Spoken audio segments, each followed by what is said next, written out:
এর আগের ভিডিওতে আমরা ২০২৫ সালের বলিউডের সেরা সিনেমা সম্পর্কে জেনেছি। তো আজকের ভিডিওতে আমরা ২০২৫ সালের ভারতের দক্ষিণের সিনেমাগুলো সম্পর্কে জানব।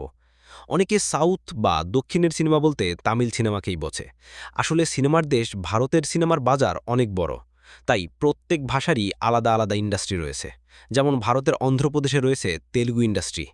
তেলুগু ভাষায় নির্মিত সিনেমাগুলোকে সাধারণত তেলুগু সিনেমা বা টলিউড নামে ডাকা হয়।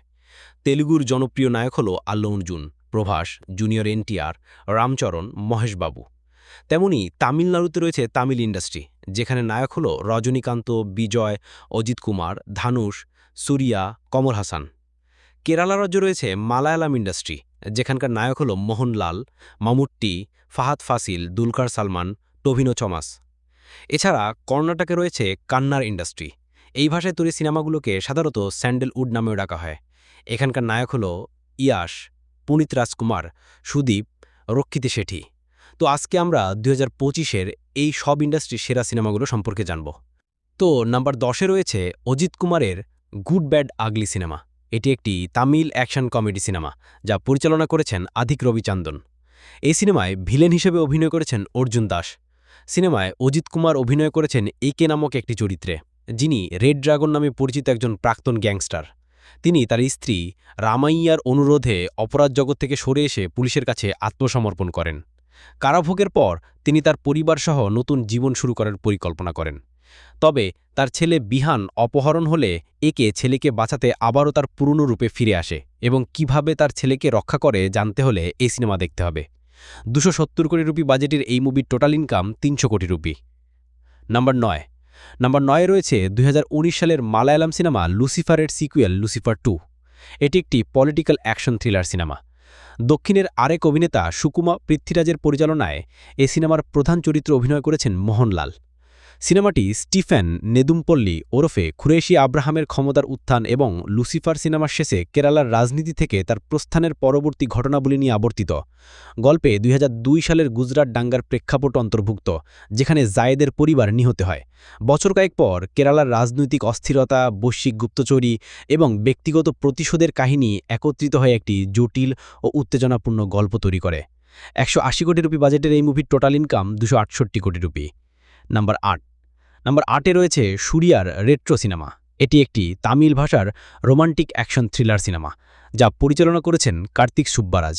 এ সিনেমায় সুরিয়ার বিপরীতে অভিনয় করেছেন পূজা হেগড়ে।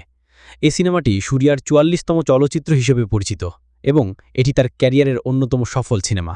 সিনেমার কাহিনী পারিভেল কান্নানকে কেন্দ্র করে, যে একজন অনাথ এবং গ্যাংস্টারের দ্বারা লালিত পালিত হন। এখানে সুরিয়া প্রকৃত পরিচয় খুঁজে পাওয়ার জন্য একটি যাত্রা শুরু করে, যেখানে সে বিশ্বাসঘাতকতা এবং অতীতের প্রেম রুক্মিণীর সাথে পুনর্মিলনের চেষ্টা করে। সিনেমাটি সময় ভ্রমণ এবং আধুনিক অ্যাকশন উপাদানের সমন্বয়ে একটি জটিল ও উত্তেজনাপূর্ণ গল্প উপস্থাপন করে। ৬৫ কোটি রুপি বাজেটের এ সিনেমা ইনকাম করে ২৩৫ কোটি রুপি। নাম্বার ৭-এ রয়েছে নানির হিট দ্য থার্ড কেস। এটি একটি তেলুগু ভাষার ক্রাইম থ্রিলার সিনেমা, যার পরিচালনা করেছেন সাইলেশ কোলানু। এটি হিট ফ্র্যাঞ্চাইজির তৃতীয় কিস্তি। সিনেমায় এসপি অর্জুন সরকার হোমিসাইড ইন্টারভেনশন টিমের অকর্মকর্তা জম্মু ও কাশ্মীরে একটি সিরিয়াল হত্যাকাণ্ডের তদন্তে নিযুক্ত হন। তদন্তের সময় তিনি একটি রহস্যময় কাল্টের সন্ধান পান, যা হরমোন ভিত্তিক ড্রাগ উৎপাদনের সঙ্গে জড়িত।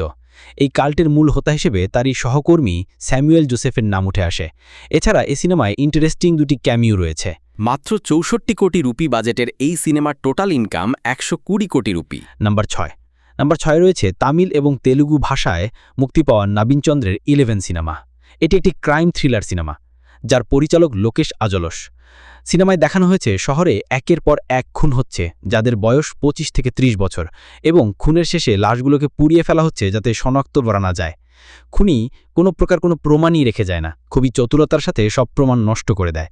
এই খুনগুলো কেন হচ্ছে, খুনির সাথে তাদের সম্পর্কই বা কি জানতে হলে দেখতে হবে 11 সিনেমা, যে সিনেমা তোমাকে র্যাটসান সিনেমার মতো ফিল দিবে।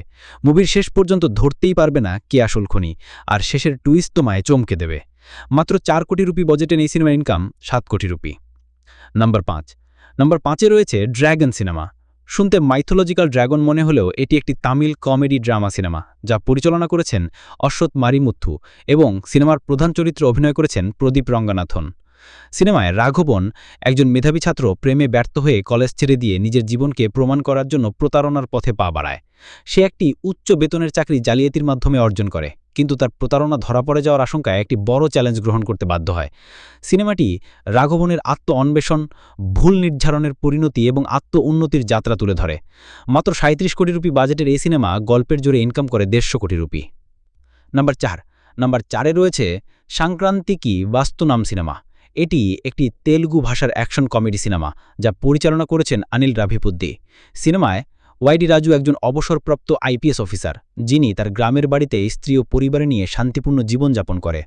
কিন্তু সংক্রান্তি উৎসবের ঠিক আগেই গ্রামের কিছু প্রভাবশালী দুর্নীতিগ্রস্ত রাজনীতিবিদ ও জমি দখলদারদের কারণে তার গ্রামের মানুষ বিপদে পড়ে। রাজু তার অতীতের সাহসিকতা ও কৌশল কাজে লাগিয়ে গ্রামের মানুষকে কিভাবে অধিকার রক্ষা এগিয়ে আসে তা নিয়ে এই সিনেমা। মাত্র ৫০ কোটি রুপি বাজেটের এই সিনেমার বক্স অফিস ইনকাম ৩০০ কোটি রুপি।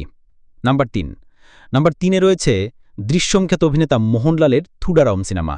এটি একটি মালায়ালাম অ্যাকশন থ্রিলার সিনেমা, যার পরিচালনা করেছেন থুরুন মূর্তি। গল্পে মোহনলাল একজন প্রাক্তন চলচ্চিত্র স্টান্টম্যান।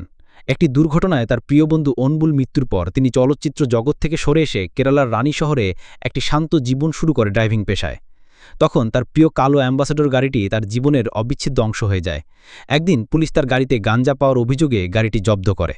যখন মোহনলাল গাড়ি ফেরত নিতে যান, তখন তাকে দিয়ে ওই গাড়ি করে তারই এক প্রিয়জনের লাশ গুম করে, যা পরবর্তীতে এক হৃদয় বিদারক কাহিনীর জন্ম দেয়। মাত্র ২৮ কোটি রুপি বাজেটের এই মুভি ২৩৫ কোটি রুপি ইনকাম করে বক্স অফিসে দারুণ সাফল্য অর্জন করে। নাম্বার 2-এ রয়েছে পৌরাণিক কাহিনী অনুসারে 3D animated cinema Mahavatar Narasimha, যা পরিচালক অশ্বিন কুমারের পরিচালনায় নির্মিত হয়েছে। এই সিনেমাটি হিন্দু পুরাণের নরসিংহ অবতারের উপর ভিত্তি করে নির্মিত এবং এটি মহাবতার সিনেমাটিক ইউনিভার্সের প্রথম কিস্তি। সিনেমায় ভগবান বিষ্ণুর দুটি অবতার বরাহ ও নরসিংহের কাহিনীকে কেন্দ্র করে। বরাহ অবতারে অংশে ভগবান বিষ্ণু অসুর হিরণ্যক্ষকে বধ করেন। এরপর কাহিনী এগিয়ে যায় হিরণ্যক্ষের ভাই হিরণ্যকশুপুর দিকে, যিনি ব্রহ্মার কাছ থেকে অমরত্বের বর লাভ করে নিজেকে ঈশ্বর ঘোষণা করে এবং বিষ্ণুর ভক্তদের ওপর অত্যাচার শুরু করে। তার পুত্র প্রহ্লাদ, যিনি বিষ্ণুর একজন নিষ্ঠাবান ভক্ত, পিতার নিষেধা সত্ত্বেও তার ভক্তি বজায় রাখেন। অবশেষে ভগবান বিষ্ণু নরসিংহ অবতারে আবির্ভূত হয়ে হিরণ্যকশুপুকে বধ করে ব্রহ্মার বর অনুযায়ী শর্তগুলি রক্ষা করে। হিন্দু পৌরাণিক কাহিনী অনুসারে তৈরি হওয়ায় হিন্দু প্রধান ভারতে এ সিনেমা ব্যাপক সাফল্য অর্জন করে এবং মাত্র ৪০ কোটি রুপি বাজেটের এই সিনেমা ২৮২ কোটি রুপি ইনকাম করে বক্স অফিসে দারুণ সাফল্য অর্জন করে।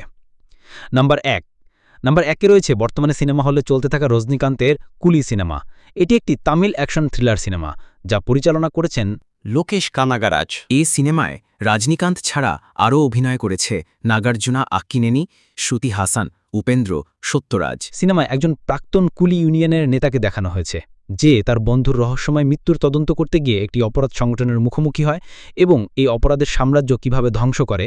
৪০০ কোটি রুপি বাজেটের এই সিনেমা এ পর্যন্ত ৪৫৭ কোটি রুপি ইনকাম করেছে এবং এখনও পর্যন্ত ঋতিকের ওয়ার 2 এর থেকে এগিয়ে আছে।